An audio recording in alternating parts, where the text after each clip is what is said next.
na yo bazoloba baza problème te mais nsima na bango yo mtu yo liboso yo mtu eleke na bemission ozali fiere na bango siko ntango omoni ke dérapage ekoma okoma mpa babato oyo basalaki ke okoma fiere ya bana na yo neti bafani ou bien te bachroniqueur osani bengisa bana na osola na bango neti omoni décision oyo na ngai avant kutu pasteur de la foi aloba lobi nga to namonaki papa elombe pa belle vie na be papa elombe c'est pas un père qui réfléchit parce que niveau ba makambo ezokendele papa elombe fa tourner pas mwana moko te na bango nyonso parce que ba déshonorer on comprend mais papa elombe mais ko lobby comme par hasard eloko ya liboso pasteur de la foi lobi nini non ya retourner pas batute et pourtant nga to namona papa elombe na milobaki yango ngabi oh papa elombe ba no baza kimia te mo préférons que nous peut retourner pas moko comme si rien n'était net nga que ça soit pas si là que ça soit pas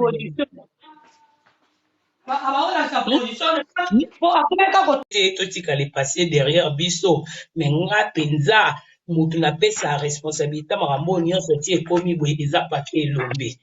o comprendre wana na okosa bino te parce que papa elombe tant bana na ye basalaki bachaîne tant banyonso banda oloba na youtube bana papa elombe mutu bana groupe simba mutu bakangi youtube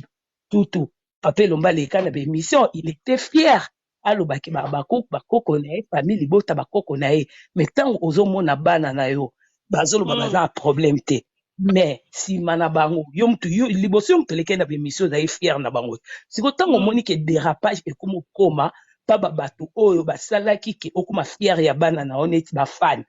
ou bien te bachroniqueur osani bengisa bana na osola na bango neti omoni décision oyo na ngai avant kutu pasteur de la foi aloba lobi nga to namonaki papa elombe pa belle vie na be papa elombe c'est pas un père qui réfléchit parce que niveau ba la plaza pas si belle vie ya ozomona ba relation mso ezala na kimia te Teresa bandolo bana susi baloba na te mettons susi akufa kekenda olela kuna ata te to bando okenda bagera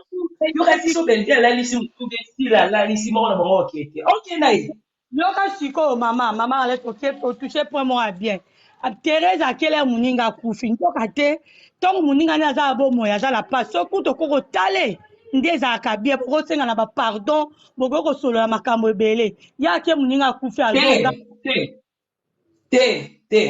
wana eza interprétation bato yo Thérèse ana suzi balobanaka déjà avant suzi akufa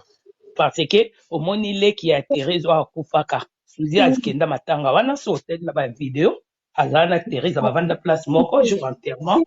si nani si wala eza nde toyoka donc bakonfirma biso te wana eza interprétation bato me nga atala video suzi akenda